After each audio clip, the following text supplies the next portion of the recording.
अब वो ट्रेन में जाके पैसे मांगते हैं, और अगर बदतमीजी करिएगा, नहीं दीजिएगा, 3-4 तमाचा दे देंगे आप। जब कारगिल की लड़ाई हो रही थी, इन्होंने चंदा दिया था भारतीय सेना को। भारत सरकार को ऐसे ही लोगों को पकड़ के, देखो बाबू,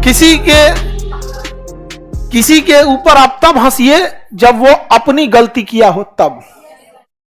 अगर प्रकृति ने उसे वैसे बना के दिया है तो कभी उस पर नहीं हंसना चाहिए, क्योंकि प्रकृति किसी के साथ कर सकता है खिलवाड़। तो आप लोग जो हंस दे रहे हैं, ये आपकी गलती नहीं है, जिस परवरिश समाज ही हंस देता है उन लोग के ऊपर। कोई नौकरी नहीं देगा उन लोगों को, अपने यहाँ कोई नौकरी देता है? सरकार तो मजबूरी में, सरकार का तो नियम है, वो तो नियम बना दीजिए। कौन प्राइवेट आदमी अपने यहाँ उनको नौकरी देगा?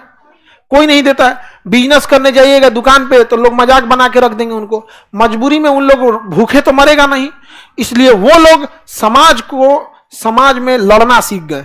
अब वो ट्रेन में जाके पैसे मांगते हैं, और अगर बदतमीजी करिएगा, नहीं दीजिएगा, 3-4 तमाचा दे देंगे आपको। कहेंगे ये तो नौकरी करने नहीं दिया, बिजनेस किए तो खिलवाड़ बना दिया यहाँ पे, अब आओ यहाँ पे। या किसी के यहाँ बच्चा चाहता है, जन्म लेता है, तो आते हैं लोग, खुशी से लोग दान देते हैं यहाँ पर। उनका जीवन कितना टफ हो गया कि नहीं हो गया? यहाँ पे भारत सरकार को ऐसे ही लोगों को पकड़ के 100-200 का ग्रुप बना के एक पूरी फौज बनानी चाहिए।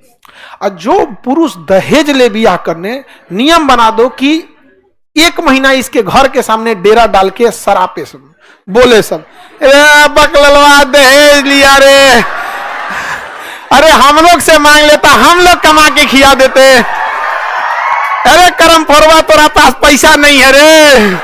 नहीं समझ में आया? 1 महीना में नाश देगा सब आदमी, दहेज का सामान वापस देगा, और जबले वापस ना दे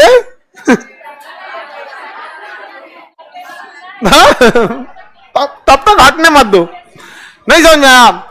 वो समाज में बदलाव ला देंगे लोग। यहाँ पे किसी से नहीं डरते हैं, पुलिस भाग जाती है उन लोग से।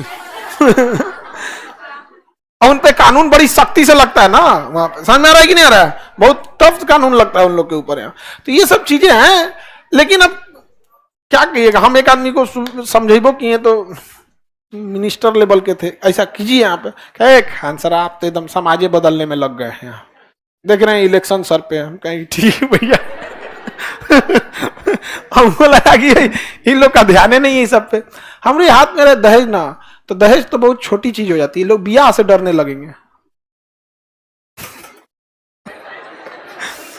दहेज पे कानून इतना सख्त बन जाएगा ना कि लोग ब्याह से डरेंगे। समझ गया? रिश्ता तय कराएंगे ना तो सीसीटीवी कैमरा लगा के, देखिए भैया हम दहेज नहीं ना ले रहे हैं, कसम खा के बोलते हैं यहाँ पे, लिखिए दहेज नहीं ना ले रहे हैं। इतना टफ कानून बन जाए ना, लोग, संविधान में इतनी ताकत है ना। तनी आप सुने होंगे कोई नेता को कुछ बोल दिया होगा, हमारा प्रधानमंत्री ऐसा, राष्ट्रपति, किसी की हिम्मत है जो सुप्रीम कोर्ट के जज को बोले? तो बोल के दिखाओ, अगले दिन अवमानना का केस करके सुप्रीम कोर्ट में बुलाएगा, यहाँ पे इनको जेल भेजिए, यहाँ पे, समझा गया? बोल के दिखाइए। कानून में वो ताकत होनी चाहिए यहाँ में। कानून अगर सख्त नहीं है ना तो लोग खिलवाड़ बना देंगे उसको यहाँ पर। और जब वो पैसा बचेगा तो आप लोग के किस में खर्चा होगा? एजुकेशन में। जब एजुकेट हो जाएंगे आप लोग तो पक्का देश आगे बढ़ेगा। हम लोग अकेले बस का नहीं है, पुरुष के बस का नहीं है, मजबूरी है जो आप लोग का साथ चाहिए ताकि देश आगे बढ़ सके। यहाँ सबका साथ चाहिए यहाँ पे। और हम लोगों ने एक ट्रांसजेंडर को बिना किसी काम के ही बाहर कर दिया समाज के बाहर तो किए ही, अर्थव्यवस्था से भी बाहर कर दिया उन्होंने। जब कारगिल की लड़ाई हो रही थी तो ये जो ट्रेन में से पैसा मांगते हैं लोग ना, तालियां बजा बजा के, इन्होंने चंदा दिया था भारतीय सेना को। शर्म करने की जरूरत है हम लोगों की। मांग के खाने वाले लोगों ने चंदा दिया था कि हमारी सेना लड़ रही है। आप सोचिए कितना इन लोग के अंदर। लेकिन क्या कीजिएगा, समाज है। जब आप अभी क्या है ना कि आप लोग अपने लिए लड़ रहे हो कि कहीं नौकरी हो जाए, सेटल्ड हो जाए। एक समय आएगा आपकी नौकरी हो चुकी रहेगी, परिवार सेटल हो चुका रहेगा, तब आप एक बड़े पैमाने पे समाज को देखेंगे ना तो रोना आ जाएगा आपको इस समाज को देख के कि किस लिए हम जी रहे हैं।